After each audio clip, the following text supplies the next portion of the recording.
Aiwa, ndichida kutendai muri weZimbabwe nekuda kwesupport yamunotipa paSaint TV. Basa richienda mberi, ndichida kutenda zvakanyanya kune vese vanotifollow on our Facebook, also on our YouTube channel.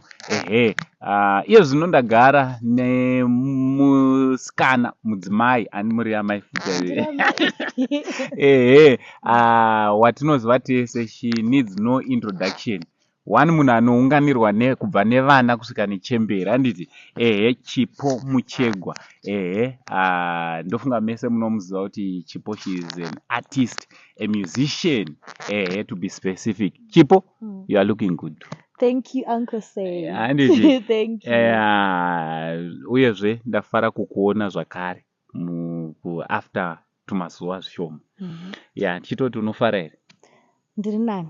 Uri nani? Ndiri nani. Handiti? Aiwa, tinotenda. Chipo ndakapedzisira kunatsotaura newe zvakanaka-naka. Kwete zvongosangana tagara tosangana but kunatsotaura. I think pari pafuneral. Iye zvino uri kurecover sei, especially pakutoziva kuti shamwari yako yepedyo Terry uchatombobude une appointment naTerry. How are you coping?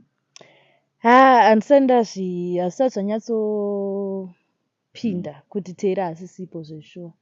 Like semunhu wandandajaira kugara ndinaye every time, zvichiri kundirambira kuti Terry hasisiko. Alright, so support uri kuiwana here kubva kuvanhu vakakukomberedza, also kubva kumafans, because I understand kuti mafans enyu ifamily kwauri. Yes. Uri kuonawo support yakaita sei kubva kumafans mauri kufamba? I think support vari kutipa support, vari kundipa support because after Terry afa ndakazoita mamwe mashows atati atobhukwa kudhara Terry achiripo. Saka ndakazongomapedzisa ndiri ndega. But aiwa, vanhu vaiuya. And vamwe vakawanda vacho vaiuya vachida kunatsoona kuti zveshuwa Terry hasisipo here. So support aiwa ndiri kuiwana. Vari kusupport. So pamazuva akapera makabuditsa video. Mungada kutsanangura kuti video iri rakanga rakanangana nei and maitaura nezvei? Alright, ndakareleasa song marimwe zuro. Nezuro yesterday inonzi Pasari Gute, yandakanyorera shamwari yangu Terry G. Inoenderana nemashandiro ataita, kurasikirwa kwataitwa, kurwadziwa kwatiri kuitwa. Song iyi ndakairekodha kwaMakumbe Productions, watagara tichishanda naye naTerry. Then ndakaiita naShantel Stole. Alright. So iri kuwanikwa papi kune vanenge vachida kunzwa kana kuona video iri? Alright, iri kuwanika paYouTube account yangu yakanzi Chipo Muchegwa. And ndiri kuona kuti vanhu vari kuitambira, vanhu vari kuvhiwa zvakanyanya.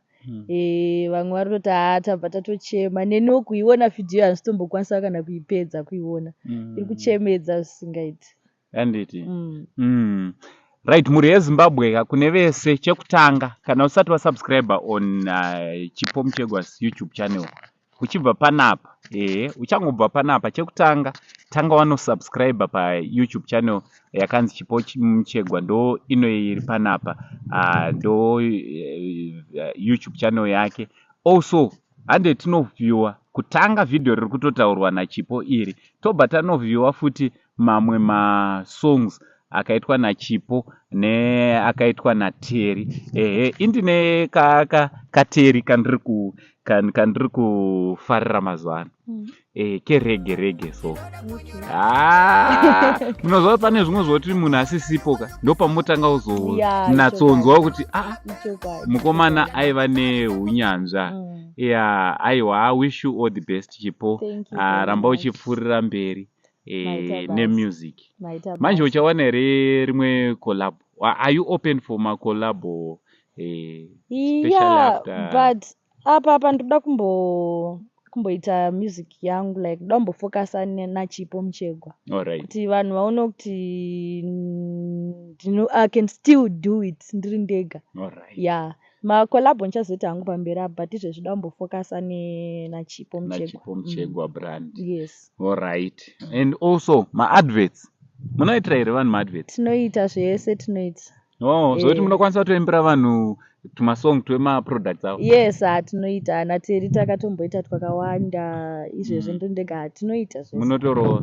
Alright, so number dzebusiness tokwanisa kudziisa hedu kapa kuitira kuti vamwe vanogona kuda kufona vachitoitirwa business aizvozvo handiri? Number ndo dzatabataisa apo. Let's support Chipo Muchegwa music brand raChipo Muchegwa, ngatiritei kuti rirambe richienda mberi. Vanenge vachimuda kumichato munogona kubhuka kumichato, mukadawo kumabirthday party, mukada kumaschools especially maschools ndoizva kuti vanhu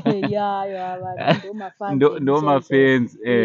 So munokwanisa kubhuka futi. Chipo anotouya, munotomuona Chipo ariko uyu ariri uyu muri kutomuona nditori naye handiti? Aiwa, thank you so much nemukana wamatipa wekunge tiri tinokurukura. Aiwa, maita basa Uncle Saint. Alright, from Uncle Saint naChipo Muchegwa, for now tichiti it's much love. Ndakati nchipinda muna Kaguvi, ndakasvika pakambani inonzi Suspension Hyper iri panhamba 69 Kaguvi Street, imi kutaurawo nyimwa mbare dzekumusana. Maizviziva here kuti ava ndo vanotengesa masuspension parts nemutengo wakaderera zvakanyanyisa, pamwe chete nekuita press fitting, pamwe nekutengesa masteering racks. Imi zvakaoma. Imi zvamunongoita chete kusvika panhamba 69 Kaguvi Street kana kuvabata panhamba dzenhare dziri pascreen idzo.